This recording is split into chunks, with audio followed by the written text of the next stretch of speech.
ako, Ate Mitch. Paano kasi, dinalaw ko si nanay sa probinsya. May sakit kasi siya.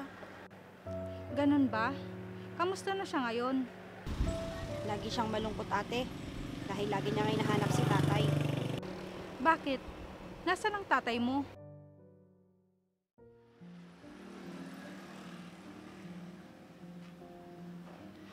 Pabili nga po, biskwit nga po, tsaka mineral water.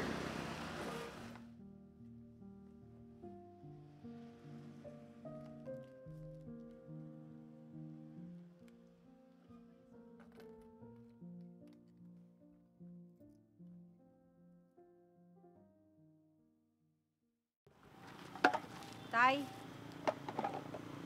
ito po ang biskwit at tubig. Kainin niyo na po, baka hindi pa po kayo kumakain. Salamat po. Tay, saan po ba kayo nakatira? Ihahatid ko na po kayo. Wala akong pamilya dito, Iha. Ano po? Nasaan po sila, Tay? Nasa malayo sila. Hindi nila alam kalagayan ko ngayon. Palaboy lang ako dito. Natutulog kung saan ako abutan ng gabi. Tay, bakit hindi niyo po ipalam sa pamilya niyo na nandito po kayo? Nahihiya ako sa kanila, Iha. Dahil hindi ko natupad ang pangako ko sa kanila. Ano po yun?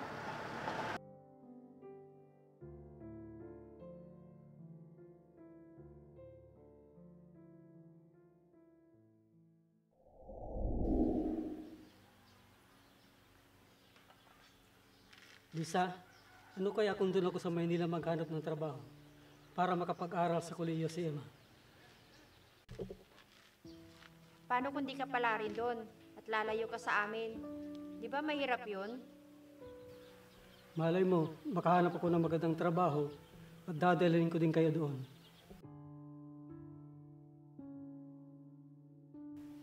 Di ba pangarap mong umangat ang buhay natin? Pagkakataon ko na siguro ito. Ano naman ang magiging trabaho mo doon? Matanda ka na at sinong tatanggap sa'yo doon? Kaya ko pa naman. Malakas pa ako. Sige, bahala ka kung yan ang gusto mo.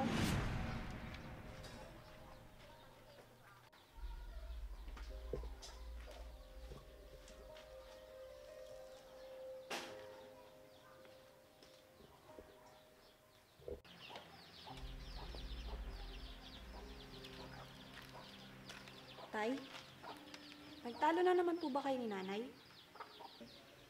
Oo anak, ayaw niya yata akong magtrabaho sa Maynila. Tay, huwag na po kayong lumayo pa. Baka kung mapano lang po kayo doon. Gusto ko kasi na makapagtapos ka sa pag-aaral mo. Opo, Tay. Gusto ko pong makapagkolehiyo para matulungan ko man lang kayo ni nanay pag nakapagtapos na ako. Bukas anak, alis na ako. Ikaw na muna ang bahala sa nanay mo. Sige po, Tay. Kung yan po ang desisyon nyo.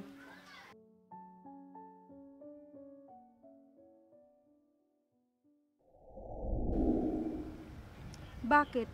Hindi niyo po ba alam ang address nila? Kung saan sila nakatira ngayon? Matagal na raw silang umalis sa inupahan naming bahay sa probinsya.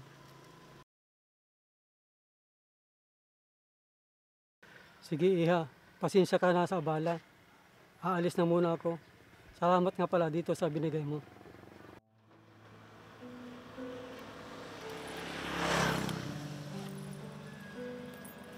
Tay, ito po ang pera. Tanggapin niyo po. Makakatulong po ito sa inyo. Kakahiya naman pero salamat. Walang anuman po. Sige, Iha. Aalis na ako. Palahin ka ng Diyos. Sige tay, mag-iingat po kayo.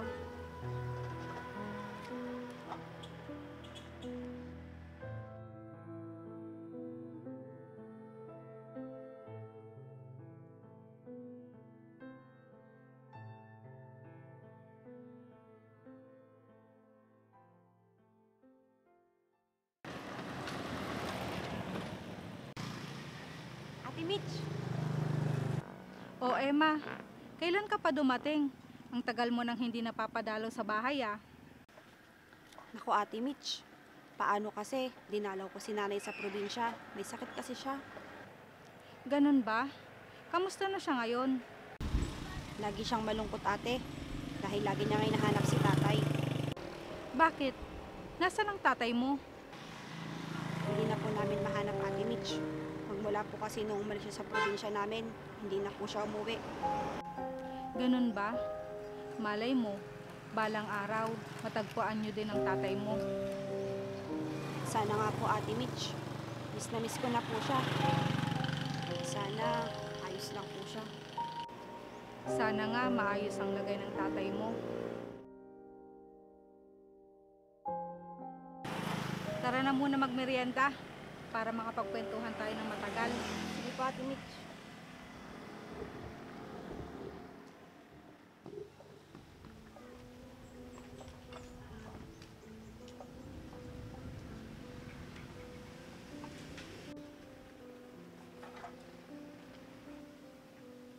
Tay? Tay! Anak, Opo, ako nga po ito.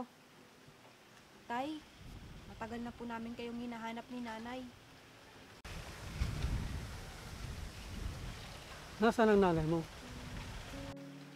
Nasa probinsya po siya.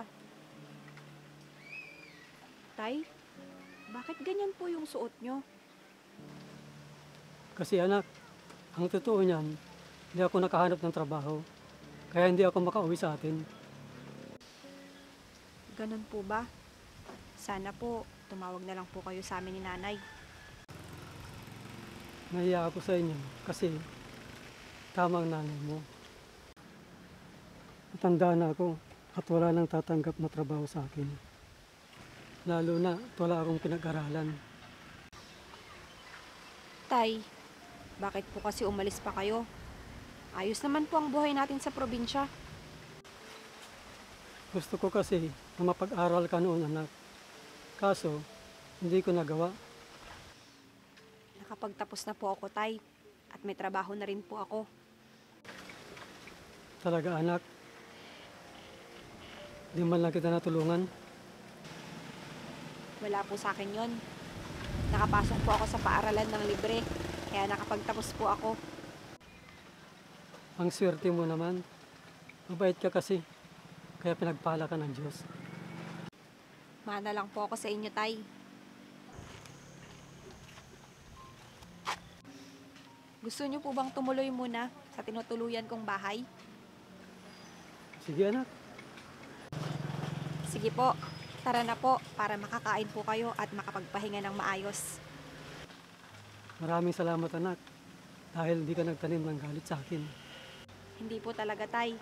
Dahil mahal na mahal ko po kayo. Gusto ko nang makita ang nanay mo. Namimiss ko na siya. Sige po, sa susunod na araw, uuwi po tayo sa bahay. Tara na po.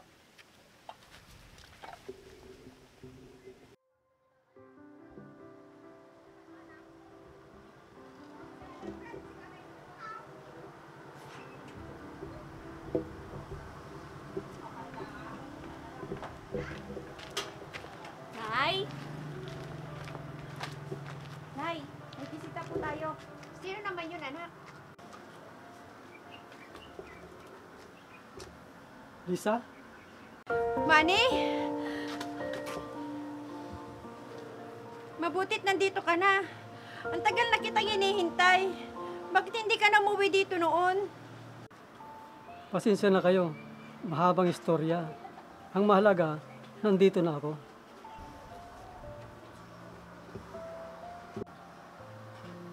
Mabuti natagpuan ako ng anak mo. Kung hindi, masalansangan pa rin ako hanggang ngayon. Salamat sa Diyos at dininig niya lahat ng mga panalangin ko. Ako din ay nagdarasal na makauwi na ako dito para makasama ko na kayo.